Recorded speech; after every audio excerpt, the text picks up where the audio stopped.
Welcome back, my friends. Thank you so much for tuning in. This is Silver Slayer, so now let's talk silver.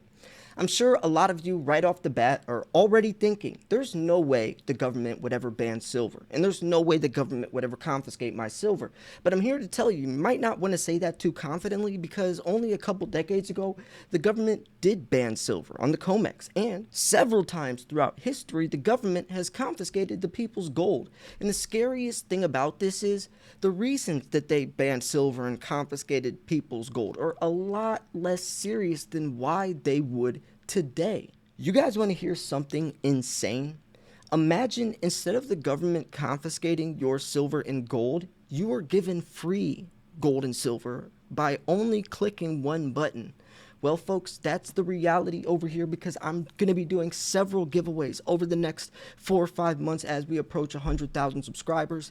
All you got to do is click subscribe and also click the bell so you don't miss the entry video.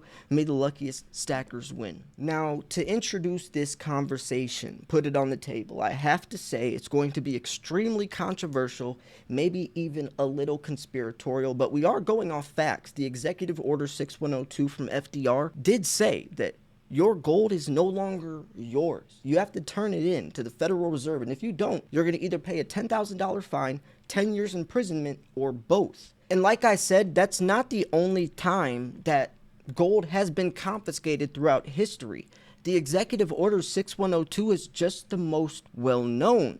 Here is the actual order that was in the newspaper. Under the Executive Order of the President, all persons are required to deliver on or before May 1st, 1933, all gold coin, gold bullion, and gold certificates now owned by them to a Federal Reserve Bank, branch, or agency. And down here you can see at the bottom it says criminal penalties for violation of executive order is a $10,000 fine, 10 years imprisonment, or both as provided in section 9 of the order. So imagine this coming out in the newspaper or just publicly. Now it would be social media, but imagine this coming out and saying all the silver and gold you have in your safe is not yours anymore. $10,000 back in 1933, imagine how much money that would be equivalent to today's time. Now, if we go deeper into this, which we're going to, you'll see that there is a reoccurring similarity. Every time a country confiscates the people's gold, it's in economic turmoil, in times of war, because gold is what determines a country's wealth. We determine how wealthy a country is basically by how much gold they have. Some other times throughout history that a country has confiscated the people's gold is the Australia gold confiscation of 1959, Great Britain's gold ban in 1966, and there's other one, Italy's gold donation, Germany's confiscation of Czech gold, Saddam and Fidel, Russia. There's other ones as well. I've actually made a video probably 2-3 years ago that went over every single situation. Now we're not talking about Vikings, storming the shore and stealing, a town or a village's gold. We're talking about actual times throughout history where governments have done this. Now I did want to go over the patterns and similarities because if we could see why they've done it before or what pushed them over the edge, then we can see the reality of that happening today. Before we jump any further, I do want to say my thoughts on it because I'm sure a lot of you are curious. Are they or would they confiscate our gold or silver? Let's focus more on silver for this video. That's the purpose of this video. Now, I do think that there is a chance they could confiscate our silver, but I don't think it would be as you're thinking. You're probably thinking they're going to storm our house, kick down our door, and steal our safe. It would not look like that. Nothing even close to that.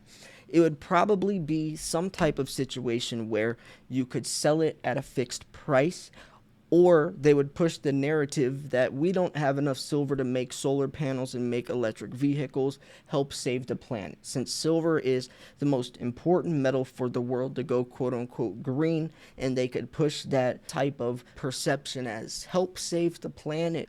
Us reach this goal of zero net emissions by the year 2040. We can't do it without you. So turn in your jewelry, turn in old laptops and cell phones so we could scrap the silver. I don't know. That's just the most realistic scenario if we were to do that, but I also wanted to go into the banning of silver. That's a much trickier and more controversial But ironically, this is the one situation that actually did happen throughout history. They've never confiscated people's silver, they've confiscated people's gold. But they actually have banned silver before on the COMEX. During the Hunt brothers stint where they cornered the market, pushed silver to the highest price it's ever been still till this day. Silver was $50 in 1980 from the Hunt brothers. And the Hunt brothers, owning all this silver on the COMEX that was turning these contracts into physical delivery, wasn't going to fly with the government, so they made a law on the spot, on the fly, called Silver Rule 7, meaning that you could not buy any more silver on the COMEX, you could only sell. They paused the purchasing of silver. And when that happened, obviously everyone panic sold because silver started tanking fast.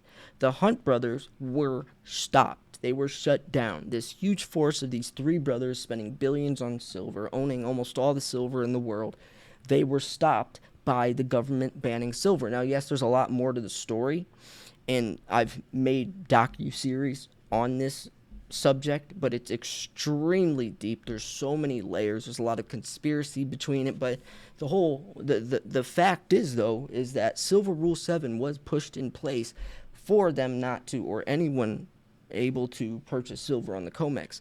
So if silver were to be banned, I'm sure that it would have to do with price manipulation or some form of the shenanigans, the facade that's already happening on the COMEX. And silver is a direct threat to the dollar. Gold is a direct threat to the dollar.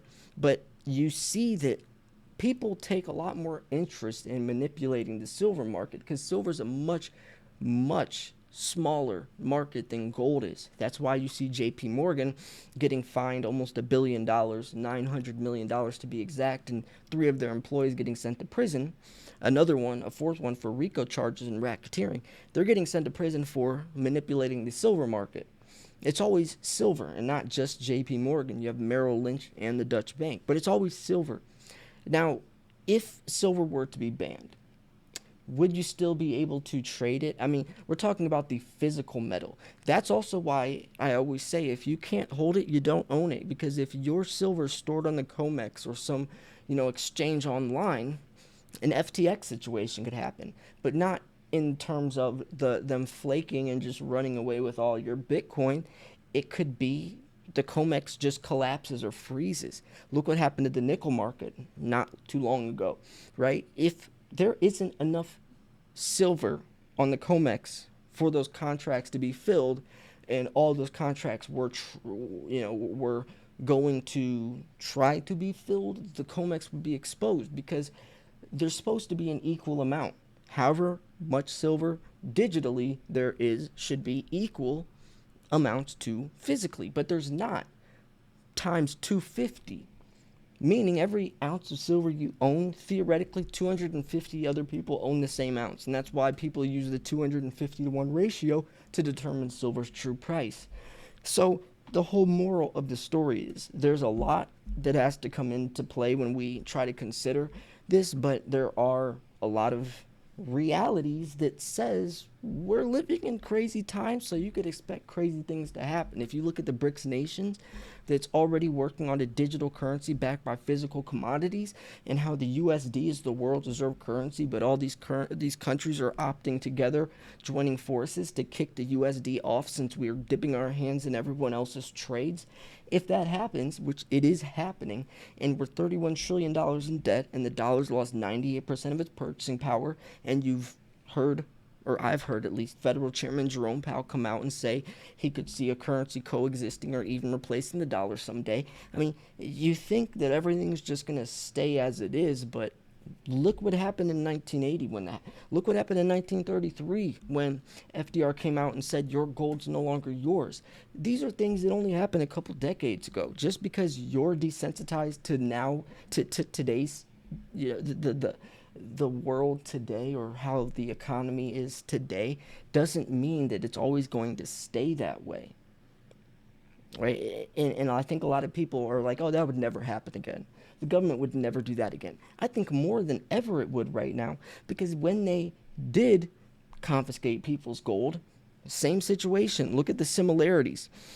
Patterns were imposed by Western governments, arose out of economic crisis, lasted for a long time, completely forbid any type of hoarding of bullion, right?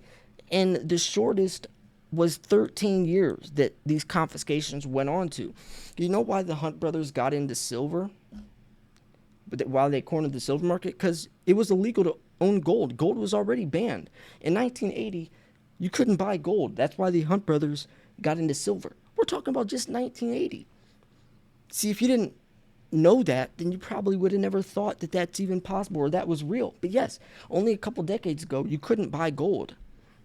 So you think that this stuff would never happen, but it's been so recent since the last time something like this was put into place. So why wouldn't it happen again?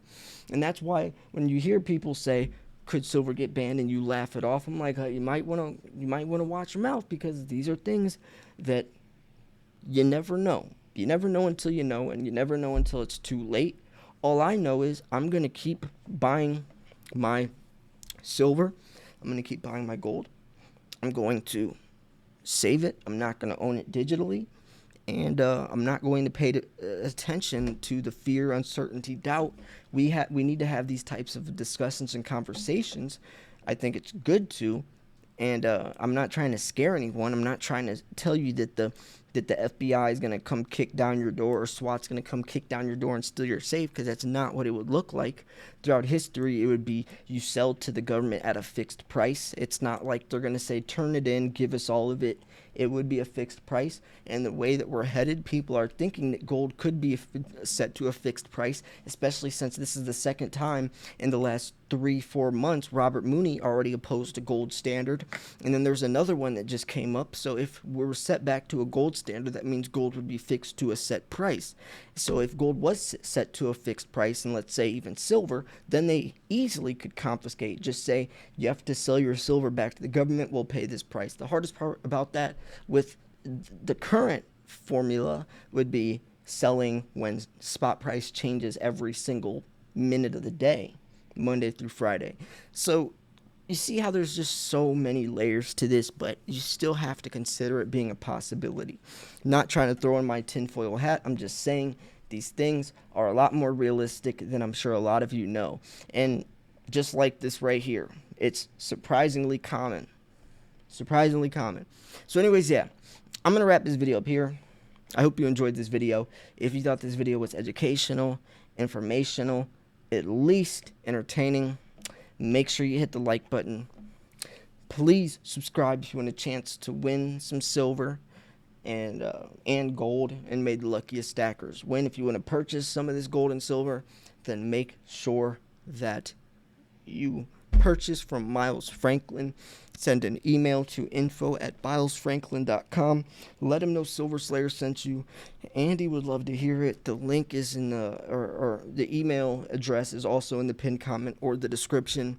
It's just info@milesfranklin.com. Their website will be up soon, but they're going to stay a hybrid where you can purchase through email or buy online.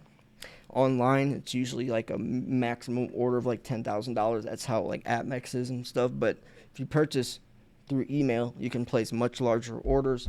Miles Franklin's actually the company that filled that $50 million order from that billionaire. So yeah, very respected company. Let him know I sent you. Andy would love to hear it. So yeah, anyways, let me know what you think about this. Can silver get banned? Could silver get confiscated? Do you think it's a possibility? Let me know in the comment section below. Thanks for tuning in. This is Silver Slayer. I'll see you guys soon. Peace.